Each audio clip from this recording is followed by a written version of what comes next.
Title of the story: Finding Nemo, the Little Clownfish's Big Adventure. Once upon a time, in a colorful ocean, Nemo, a curious and mischievous clownfish, lived with his dad, Marlin, in the Great Barrier Reef. Nemo loved to explore and go on new adventures, like swimming through coral tunnels, playing hide and seek behind sea anemones, and chasing schools of shiny fish. He was always getting into trouble, and his dad often had to come to his rescue. Marlin was very protective of Nemo because he had lost his siblings and mother to a shark attack. One day, Nemo went to school for the first time, and he was so excited. He met many new friends, including Bubbles the yellow tang, Chumley the blue tang, and Deb the lobster. They all played together and had a great time. Then they planned a party picnic at the coral reef, and Nemo's friends dared him to swim too close to the surface. But Marlin heard them and said, "Nemo, come back. You can't swim that well." But Nemo said, "I'm fine. Dad, watch me." Then a diver came out of nowhere and caught Nemo in a net. The diver got back in his boat and drove away fast. Marlin tried to follow, but the boat was too fast. The diver took Nemo to his office in Sydney and placed him in a large aquarium with many other sea creatures. There were fish of all colors, a sea star, a crab, and even a shark. At first, Nemo was scared, but the other sea creatures welcomed him with friendly fins. A fish named Bubbles showed Nemo around and introduced him to the other sea creatures. Marlin decided to rescue Nemo and swam through strong currents and dark caves, facing many big hurdles. He met Dory, a blue fish with short-term memory loss. Dory was very friendly and helpful, but she couldn't remember anything for long. She forgot her parents' names, where she lived, and even what she was doing. Despite her forgetfulness, Dory was determined to help Marlin find Nemo. Together, they searched for Nemo, but Dory's memory lapses made it difficult.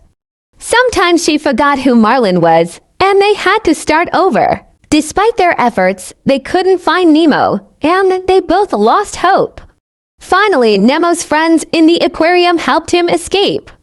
They worked together to open the tank and create a path for Nemo to swim out. Nemo was so excited to be free again.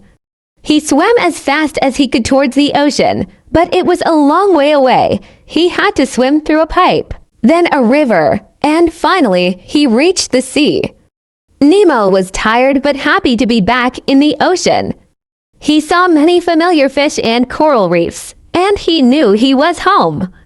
When Nemo finally saw his dad, Marlin, he was overjoyed. He swam up to him and hugged him tightly. Marlin was so happy to see his son again that he cried tears of joy. "Nemo, my little clownfish," he exclaimed. "I was so worried about you. Never swim away from me again, okay?" Nemo promised he wouldn't, and Marlin introduced him to Dory. "Nemo, this is Dory, my new friend. She helped me find you." Nemo smiled and thanked Dory for her help. Several weeks later, Nemo was ready for school again. This time, Marlin was ready too. He knew his son could take care of himself, and Nemo waved as he swam away. He swam back and hugged Marlin and said, "Love you, Dad." Marlin smiled and said, "Love you too, son. Now go. Have an adventure." Nemo and Marlin swam together, singing a happy song. In the ocean, where we belong, Nemo and Marlin side by side all day long. With fins entwined, we'll dance and play. In our underwater world, we'll always stay. We'll explore the reefs and chase the tide. Marlin and Nemo, together we'll glide. Our bond will grow with every passing day. In our ocean home, we'll always find our way. So come along, Nemo, let's swim and sing.